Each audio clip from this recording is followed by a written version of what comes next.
So in this video, I am going to make a little farmhouse centerpiece using items from Dollar Tree. The glass to the right, those are from Dollar Tree. You see those all the time there. And I bought 4 of them. And then the 2 jars in the center with the lids, those are from Home Goods. They were only $2.49. And I'm just going to paint everything, and then I'm going to glue these little wooden pallets from Dollar Tree together with my hot glue gun. The little cubes are also from Dollar Tree, and those are going to be my legs for the bottom of my little wooden pallets. Keep watching, I'll show you how it turns out.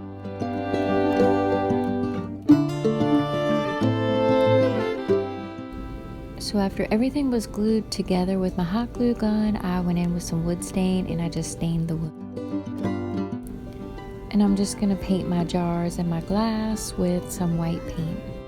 So here are my jars, and I did tie some jute string around there, and I'm just going to paint the center black with some black chalk paint.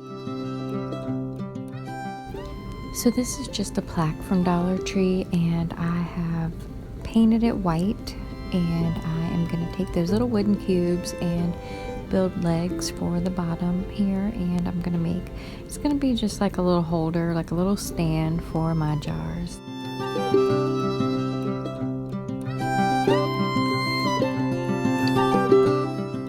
The Dollar Tree plaques that I said I was going to paint, here they are. So they kind of look tacky, but I think they're kind of cute in a way. I just used the wooden cubes, painted them, hot glued them all together, of course, and stuck them underneath and made myself little stands.